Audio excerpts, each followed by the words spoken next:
O corpo de Miguel Espíndola Matoso, de 55 anos, foi encontrado ontem pelo proprietário deste sítio, localizado às margens do anel viário, próximo à PED, Penitenciária Estadual de Dourados. A vítima teria se envolvido em uma briga na noite de sábado e se recusado a ir até a UPA, unidade de pronto atendimento, no domingo, mesmo estando com dor e ferimentos no rosto e na boca. A briga teria sido com um colega de trabalho dele, de 37 anos, identificado até o momento apenas como Rodrigo, e que foi visto na região do Jardim Jockey Club. A Polícia Civil e a Perícia Técnica estiveram no local. As circunstâncias do desentendimento e a causa da morte ainda são investigadas. Érica Benites, de 43 anos, e o filho dela, Michael Benites Marques, de 28, foram presos pelo SIG, Setor de Investigações Gerais da Polícia Civil de Dourados. Durante a ação, ainda foram apreendidas 11 porções de crack prontas para venda, 4 de 420 e uma de 40 gramas de cocaína, além deste revólver calibre 38 e 14 munições do mesmo calibre. As investigações que levaram à detenção dos dois começaram após uma distribuidora ter sido alvo de tiros durante o final de semana. Os policiais civis receberam informações de onde o veículo utilizado no crime estaria. Ao chegarem ao local, conhecido como Boca da Érica, as equipes viram o Citroën preto e entraram no local, onde apreenderam o armamento e os entorpecentes. Mãe e filho foram detidos e conduzidos à delegacia, onde foram autuados por posse de arma de fogo e tráfico de drogas. Quanto aos disparos contra a distribuidora, as investigações continuam para determinar a autoria e motivação do ato. Essas são as irmãs Juma Yara de Souza Silva, Maria Aparecida de Souza Silva e Maria Eduarda de Souza Silva, acusadas de formarem uma quadrilha especializada em furtos a lojas de shoppings Brasil afora. Trata-se de verdadeira organização criminosa familiar, porque é composta de mulheres da mesma família, são 3 irmãs e outras 2 mulheres até o presente momento não identificadas, que estão viajando por todo o país. Elas viajam de carro ou de ônibus, escolhem cidades que tenham shoppings de alto nível, ficam hospedadas cerca de 3 a 4 dias nessas cidades, em apartamentos alugados via plataformas de internet, buscam lojas de marcas renomadas e de eletrônicos que têm fechamento automático por controle remoto.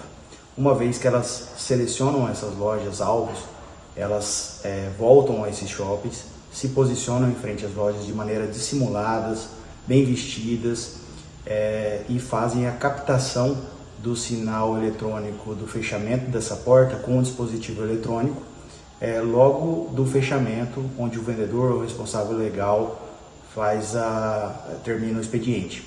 Logo em seguida, elas entram nessas lojas e de forma tranquila fecham as portas novamente e subtraem o maior número de produtos. A quadrilha familiar agiu durante o mês de junho em Campo Grande, onde furtaram 2 lojas em 2 shoppings da cidade, dando um prejuízo de cerca de R$211 mil aos proprietários. Foram roubados celulares e óculos de marcas de luxo. Elas já agiram em diversas partes do país e atacaram novamente, agora na cidade paranaense de Umuarama, durante o último fim de semana, segundo a Polícia Civil, utilizando os mesmos modo operandi. Uma vez que a Delegacia Especializada em Repressão Roubos e Furtos da Polícia Civil do Mato Grosso do Sul identificou as 3 irmãs, passamos a monitorar as redes sociais delas e verificamos que elas continuam atuando, postando vídeos em diversas cidades do Brasil.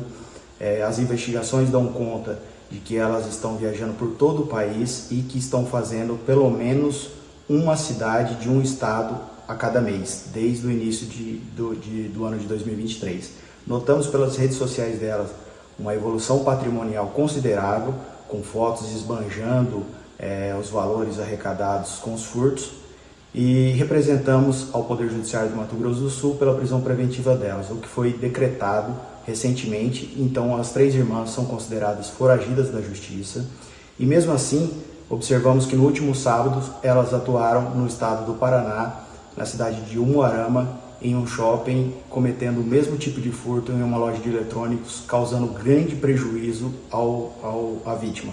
O delegado responsável pela investigação faz um alerta aos comerciantes funcionários e administradores de shoppings para evitar a ação da quadrilha. Fica um alerta aos lojistas que possuem sistemas de fechamento eletrônico para que observem com as empresas de monitoramento se é possível a captação dos sinais eletrônicos por outros que possam cometer o mesmo tipo de crime.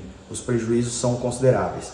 Agora a Polícia Civil a Polícia Civil do Mato Grosso do Sul atua com a Polícia Civil de São Paulo e de outros estados para capturar as criminosas, as irmãs que possivelmente estão escondidas na cidade de São Paulo, capital. Agosto Lilás é marcado por ações de enfrentamento à violência contra a mulher. Nesta terça-feira, na sede da Acadepol em Campo Grande, acontece o encontro de gestoras municipais de políticas públicas para as mulheres. Nós estamos hoje iniciando mais um Agosto Lilás, que é uma campanha realizada no nosso estado, criada por uma lei estadual, para que a gente possa dialogar com muita visibilidade a partir do poder público, outras instituições também e a sociedade civil sobre o enfrentamento à violência contra a mulher. Então nós estamos hoje aqui com gestoras municipais que realizam e tocam a política pública das mulheres, porque é lá nos municípios, né, que as mulheres pedem ajuda, que as mulheres precisam conhecer os equipamentos sociais, os canais de denúncia. Até julho deste ano foram registrados 16 casos de feminicídio em Mato Grosso do Sul, sendo 5 só na capital. O estado ocupa o segundo lugar no ranking de violência contra a mulher. Apesar do anuário do ano passado ter registrado que o estado do Mato Grosso do Sul é um dos estados com maior número de violência contra a mulher, hoje nós podemos dizer que no ano de 2023 nós tivemos uma diminuição de 50% dos feminicídios. Houve um aumento dos registros de ocorrência, mas os feminicídios têm diminuído. Isso a gente pode afirmar que é o fruto, resultado de um trabalho da rede de proteção bastante intensa que nós temos aqui na capital. Com o slogan Violência contra a Mulher, ignorar faz de você um cúmplice, Agosto Lilás celebra os 17 anos da Lei Maria da Penha. Esse mês de agosto, o Agosto Lilás, ele veio para combater a violência contra a mulher. No Mato Grosso do Sul, nós temos 51% das famílias chefiadas por mulheres. Isso é um dado assim, real e bastante preocupante, porque estas mesmas mulheres são submetidas à violência. Então você veja, o fato de muitas vezes ser o principal fornecedor do sustento para a família não é suficiente sequer para que se contenha a violência, porque a violência já está bastante avançada no segmento.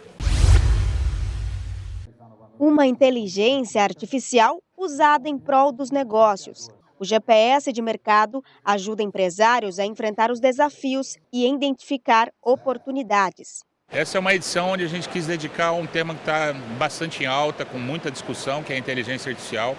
Então nós do Sistema Comércio, FEComércio e Senac, preocupados em trazer para a comunidade como um todo, mas especialmente para as empresas, os empresários, donos de empreendimentos e executivos e colaboradores do comércio em geral, mais informação sobre esse tema tão importante. Saber como é essa aplicação da inteligência artificial nas empresas é muito importante, pois resulta em melhorias na eficiência e satisfação do cliente. Importante, a gente pode destacar o seguinte, que a inteligência artificial é um tema que não é tão novo, ele já vem sendo trabalhado desde a década de 50, de 1950, mas agora ganhou muita força, porque você tem à disposição fatores tecnológicos que antes dificultavam o avanço da inteligência artificial. Então você tem um processamento melhor, nuvem e várias outras tecnologias que proporcionam então o avanço com maior velocidade da inteligência artificial. Cada vez mais se percebe o grande impacto das transformações para o negócio e o empresário precisa estar preparado para o mercado. A tecnologia permeia cada vez mais as nossas vidas, né?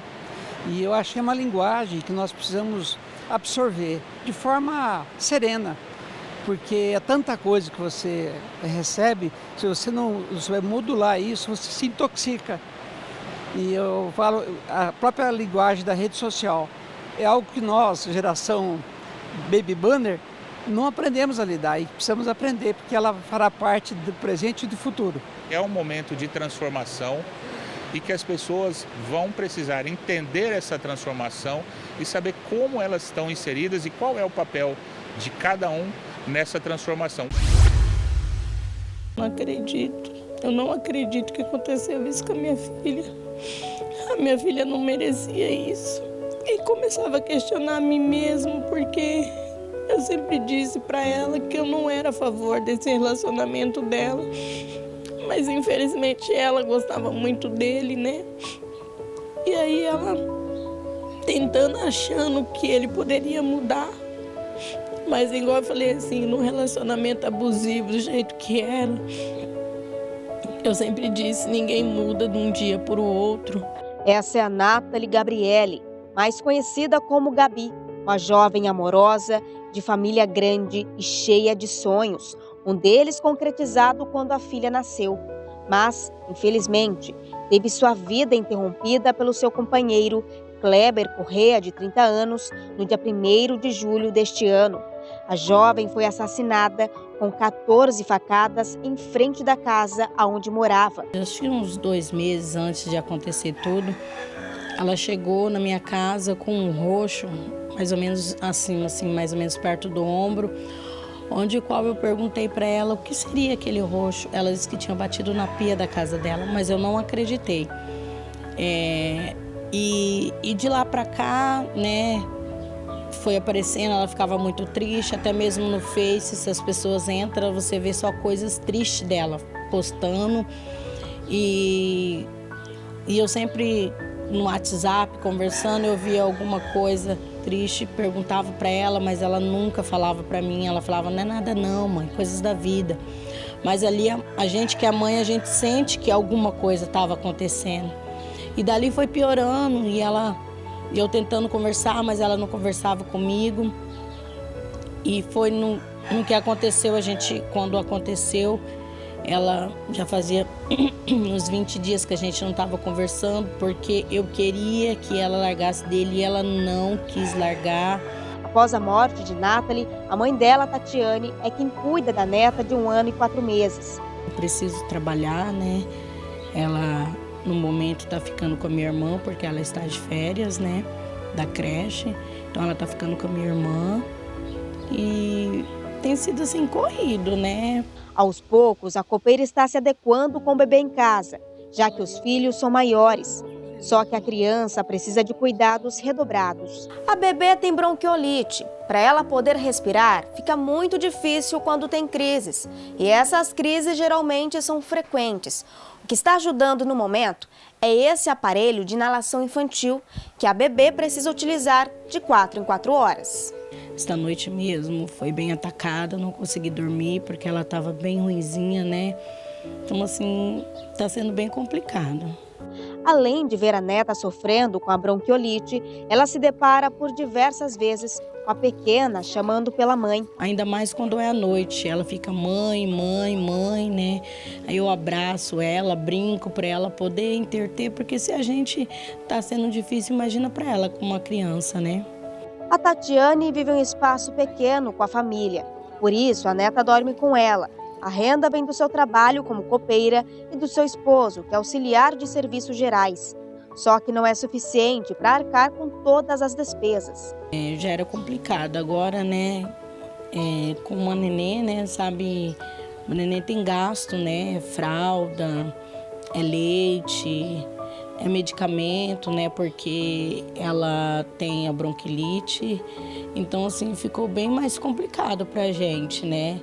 A avó tenta encontrar forças para passar por tudo o que está vivendo e quer ainda que a justiça seja feita. No começo eu questionava Deus por quê de ter isso acontecido com a minha filha, mas eu não desejo mal, mas eu só quero justiça.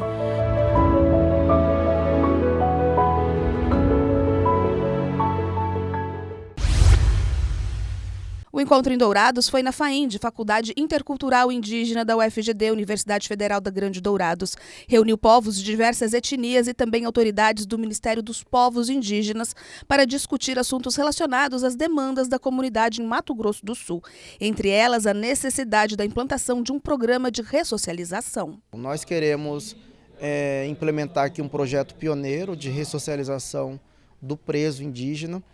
Mato Grosso do Sul é o estado que concentra o maior número de indígenas encarcerados, então isso é uma preocupação que chegou para nós, já chegou inclusive nos organismos internacionais, né? Então é preciso a gente ter um olhar especial para isso. De acordo com o último levantamento feito pelo Ministério, só aqui na PED Penitenciária Estadual de Dourados estão encarcerados pelo menos 150 indígenas. Nós já estamos conversando com o Ministério da Justiça, a parceria está garantida, nós queremos agora conversar, né, com o governo do estado, envolver também o Poder Judiciário e as defensorias. O que nós queremos é a própria lei, o Estatuto do Índio, já prevê um regime especial de cumprimento de pena para o indígena. Então nós queremos, na verdade, apoiar a criação de estruturas para que esses indígenas possam cumprir pena na sua comunidade, desenvolver projetos de agroecologia, né? Então produzir alimentos para a escola, para a comunidade e ter a possibilidade de abater o tempo de trabalho na pena, né? Então a gente está trabalhando, é uma previsão legal que já existe, mas nunca teve, né, um projeto nesse sentido. No estado está a maior reserva urbana do país, que fica em Dourados. Mais de 22 mil indígenas das etnias Guarani, Terena e Kaiowá vivem nas aldeias Jaguapiru e Bororó. Eloy explica ainda como o programa será implantado no local. Feito agora as conversas políticas, né, os arranjos institucionais, a gente quer dar início ainda nesse semestre. O recurso já está garantido por parte do Ministério dos Povos Indígenas, tanto também vai entrar recursos do MJ, né? Então a gente precisa só fazer o arranjo institucional para ver qual é a melhor forma de você aplicar esses recursos aqui no estado.